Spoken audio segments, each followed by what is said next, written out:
Unfavorable situations, izimo ezibucayi.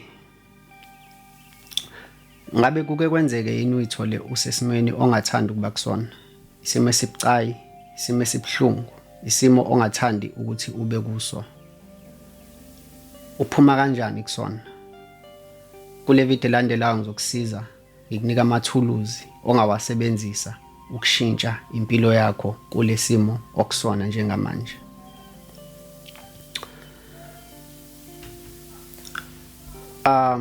So the question here would be like, if you ever find yourself in an unfavorable situation, in a bad situation, what are the changes that you can make in order to change things around, okay, to turn things around? The unfavorable situation or isimo esibucayi. Isimo esibucayi esinjani na?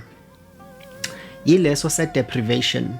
Isimo esibucayi se-deprivation or isimo sokweswela. Kuningi kongakweswela.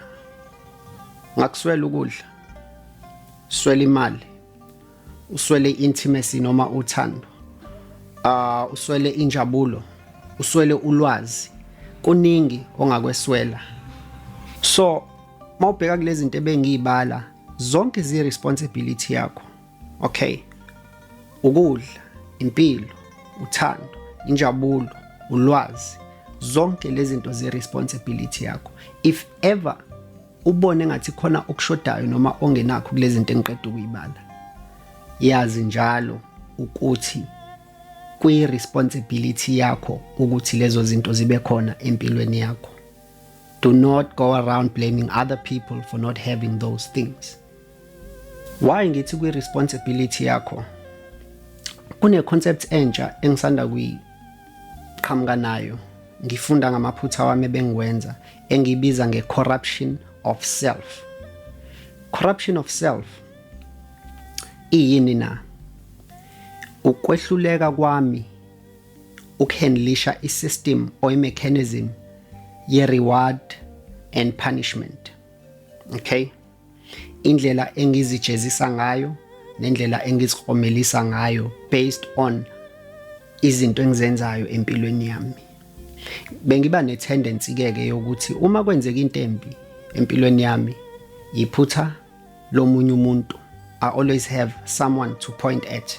Ngiblame yena, or ngiblame uNkulunkulu, or ngiblame idlozi. Kwahamba kwafika la engithi khona, no man, I need to do something about this. Then I realized ukuthi ukhiye ulele kumina. Only I can change my life. Ngafika ngedwa la emhlabeni, ngiyofaka ngingedwa. Konke okwenzakala empilweni yami nokungenzakala empilweni yami kuyi-responsibility yami, not yomunye umuntu. So ngibese ngiqala ke ngazakhela ama-theories wami engiziwasebenzisa ukuze ngikwazi ukuphuma endaweni zobumnyama. Eyokuqala ithi isitha sami esikhulu imina, kanti futhi umngani wami omkhulu imina.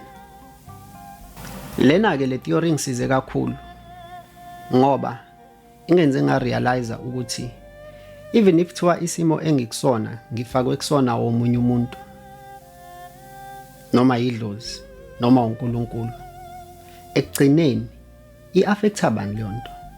I-affecta mina. Ubani ongekho happy ngayo? Imina. Now why must someone else come and fix it for me? Why do I assume ukuthi abanye abantu nabo abanazi inkinga ezifana nezami and they wish someone would come and help them? Nami ngingala ngilindele ukuthi beze bezongisiza. So what would happen if ever kuthiwa akekho umuntu ozayo ezongisiza ukuthi ngishintshe isimo sempilo yami? Shithi izohlala nje forever. So I refused. Kwamele ngiyekeke i-corruption of self. I had to come up with ways zokuba consistent with myself and the world around me. Lana ke ngezansi ngizoshare nani ama-tips that I have used personally angisebenzela ongawasebenzisa in the pursuit of uncorrupting yourself before you go out there and try to change your situation. Ngoba ave kulula ukuba suspicious of people backstabbing you. But you know what? While you do that, the whole world, it keeps on moving and you get left behind. You get left behind while you complain about your imaginary haters. Nanso-ke list engizoyishare nani, izinto eziwu-6 engizoyishare nani. Okay, number 1 uthi, avoid the inappropriate way of engaging with the world in a bitter and jealous manner. Musa uku-engage nabantu nomhlaba nenkinga zomhlaba ngendlela ebitter. Uma usukuma kukhona into oyibonayo ngathi ayikho kahle, hamba uyoyilungisa without being destructive. An easy example yalokho, it's what happened between uKayina no-Abel. uKayina wayebitter with the world. Wagcina esezonda those who are generous. Ngenxa yenkinga ekuyena ngaphakathi, ended up killing his brother. But I have another lecture based on this thing. But so musu kuyolungisa umhlaba ngenhliziyo ebitter. Musu kuzilungisa nawe ngendlela ebitter. Zilungise nje with a smile on your face. Ngoba ibitterness leads to inzondo.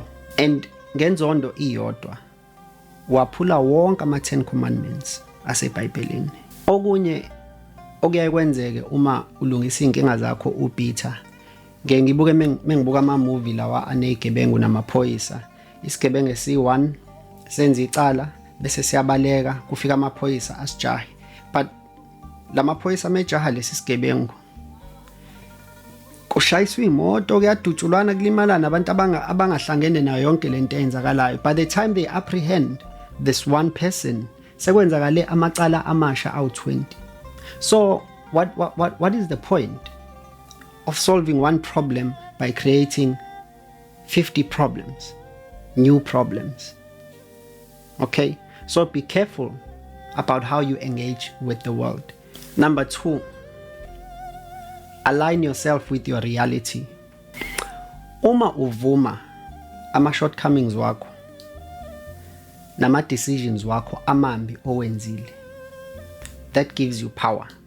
So before you can change a situation okuyona, zi-align nayo, zivumele ukuba kuyo, ngoba wonke ama-answer or impendulo zokuphuma la ukhona zila around wena. But if you fail to see environment okuyona for what it is, then you become in denial, then you become half blind to certain things. And most things lezo ochoose ukuba blind kuzona the same things that can get you out of a sticky situation. So always marry your problems, accept them, because by accepting only then we can find ama-gems athize singawasebenzisa to change the situation. There's a full lecture on this theory as well. It's about an hour. Kusiza phike nok-accepta i-situation yakho. Kusiza la. You see, unlike isihlahla la isihleli khona mekuphela amanzi nomsoco emhlabathini siyasha. Kodwa wena ngoba umuntu uyakwazi ukumove from point A to B to look for something better lobu ungenayo the time kanti ku point A. Kusho ukuthini ke lokhu? The primary reason to move is the pursuit of something that we lack. Okay? So if you ever run out of izinto ezithize endaweni ethize, then it propels you forward to move into a brand new place where possibly ngenzeka uthole lento okade ushodelwa yiyo. So lokhu ke kade ngikusho kuyi motivational theory. It's a motivational theory that pushes people forward, that propels you into the future. The only reason, well, amongst other reasons, in fact, one of the many reasons you look forward into the future is the pursuit of that which you do not have now. Okay, so to understand what you do not have now, you need to accept your situation okuyona. Xakekile uyahlupheka, imali ayikho, or you've made some wrong decisions. Zonke lezo zinto kumele uzi-accept. Then we can make changes.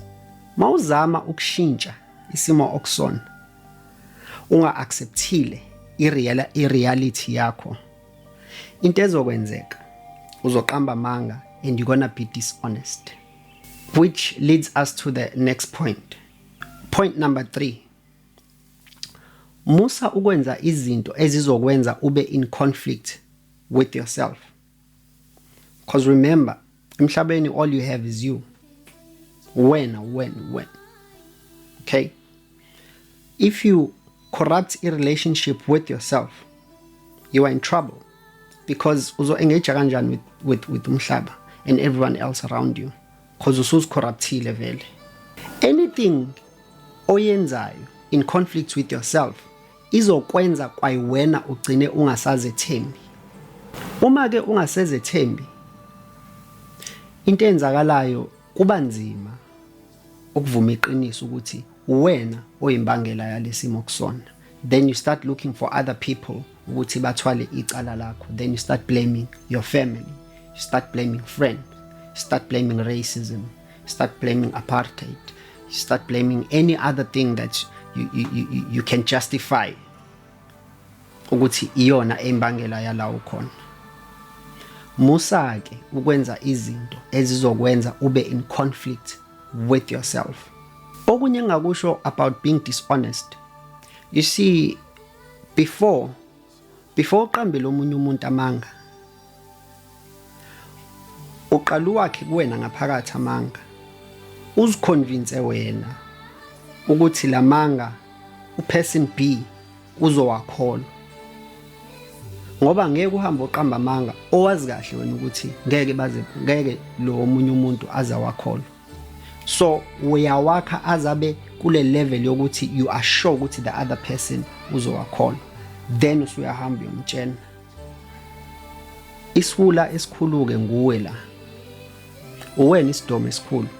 Uwena isiphukuphuku ngoba amanga akho uwena irecipient yokuqala yawo.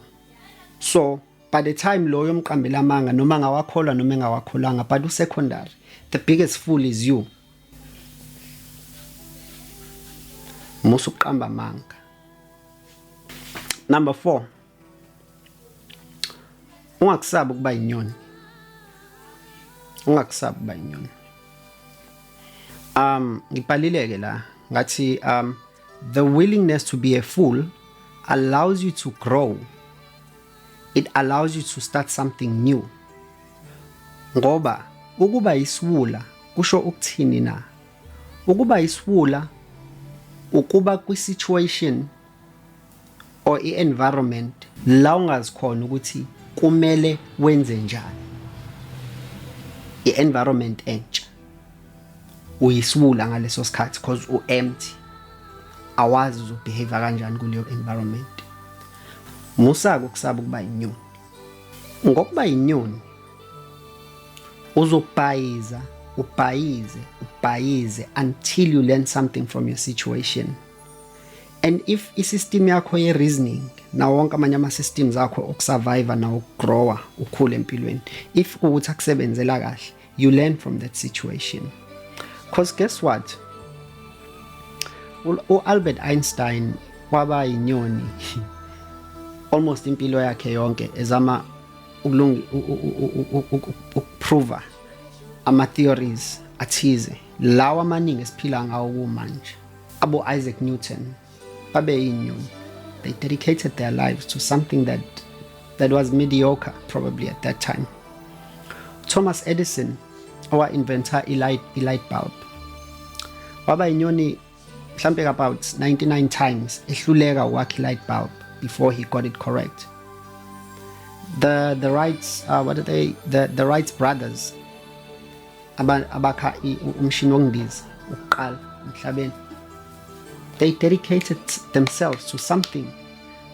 Babe sesimweni esisha abangazilutho ngaso, bazama, bafunda kwaze kwalunga. So musu kusaba ukuba inyoni. Kubhlungu mengisho kanjena ke, kodwa oclever siyabazi bonke baphelela lapha emhlabeni, baphelela endaweni abangathanda ukuba kuyona. Remember the cool kids in school? Yeah, those kids who were too cool to be in class, who were too cool to listen at home, mebetshenwa, mebekhuzwa. You know, look at those kids. where they end up. I don't mean to offend anyone, but ukuba cool, it's not necessarily the best thing you want to have. When people say you are cool, you must be worried, because it means you are non-responsive to the environment around you. You don't respond to danger the way you respond. You don't respond to victory and happiness the way you respond. Isystem yakho icorruptekile is working against you. That's why bathi cool. By the way, the term "let's cool," I think I don't remember properly, but there was a psychological study of introverts nama extroverts. Okay, kwenziwe izinto, then ama introverts ayesheshe acikeke or asheshe aneliseke izinto, then asefuna ukubuyela espacing sawo ahlale wodwa. So those were highly reactive people. All right, and then bebecheck ama heartbeats wabo, ipulse ukuthi ishaka kangakanani. Yama introverts beyisheshe ukunyuka, so they were high reactive. But kulaba bama extroverts bama low reactive, so badinga a lot of stimulation to behave or to respond to situations. So the same stimulus satisfy kuma introverts mesizofaka kuma extroverts, thola lutho hayi extrovert here relax eliborekile, it's like so they were non-responsive, yabo, hence the term cool. So lento kuba cool, it has to do with being unresponsive to stimulus around you. I don't think you want to be a cool person. I don't think so, but if you do, it's okay. Okunye ke igama elithi cool, you know those cool kids all over, yabo, all over labo, they are cool, they are too cool for everything. In case you didn't notice, igama elithi ulova, it's taken from igama elithi loafer. A loafer is an idle person, an idler. Kushuthi it's he who wanders without a direction. You wander aimlessly all over ke labo. Okay, so the two things engicanga ukuthi mawufuna ukushintsha situation okuyona, ungakusabi ukuba inyoni, balekela ukuba ulova, balekela ukuba cool, because these things will be in conflict with your system and you won't be able to change your situation. You know, I've met some highly capable people from endaweni ehlukahlukene, but they were just not willing to participate in anything progressive. Yonke into eqhamukayo ekumele yenziwe, they have a tendency to see the negative side of everything. Those are cool people. You must look at them like, yabona lento le, I mean, hey, yabo, I mean, angsi eskisa, you know. And then I don't know why they take this thing, eskisa, literally, as if you're really gonna kiss someone's ass. It's not about that. So basically, an eskisa is someone. Let me see. So my own definition of an eskisa, it means you are useful to someone beyond reasonable limits. Okay, what's wrong with that?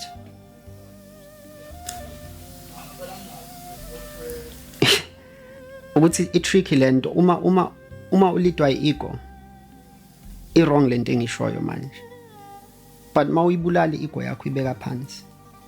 To learn about the world, you're gonna have to go out there and serve. You must serve and be useful and be necessary in other people's lives. Ngoba abantu abakhulu abazwana ukuba useful in other people's lives, because yena kayilona iboy labani, yabo, is not an eskisa. But think about it this way: if wena awukwazi ukuba positively participating in another person's life, how is it going to work for you? Because now you need people to come and participate in a positive manner in your own life. So lento ifunayo kwabanye abantu is the same thing when that you are not willing to give to them. Corruption of self. Align yourself with your reality. Lawa u2, number 5 no number 6 ngeke ngiwasike kakhulu because now ama standalone ideas esengenzile ama video wawo azoqhamuka nje ngokuhamba kwesikhathi. Ngizofunda ama headings kubona ngeke ngingene kuma details. Number 5 uhamba kanjena ke. Uthi do not wear societal badges of association. Musa ukuzibandakanya neinhlangano zasemhlabeni.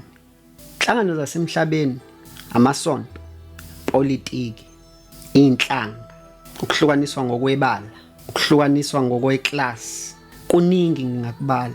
The problem ngalento le ikuphi na? Once was associator with one particular group in a society, your mechanism automatically becomes hostile to the opposing groups.